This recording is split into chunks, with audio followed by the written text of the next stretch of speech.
Savia y Deva deben de tener algo en común. ¿Será por su situación costera? ¿Será que se asemejan en su historia porque les une la convivencia con el mar y sus playas?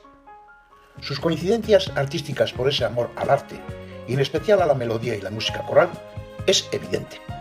Comparten ambas cosas y en este encuentro en el que Aichuri Abesbecha de Deva viajó a Savia para unirse al Group Polyphonic Ars Nova en la iglesia de San Bartolomé de esta localidad, donde cantaron juntos este extraordinario concierto coral, Misa a Buenos Aires, con la participación de grandes maestros y maestras internacionales de la musicología.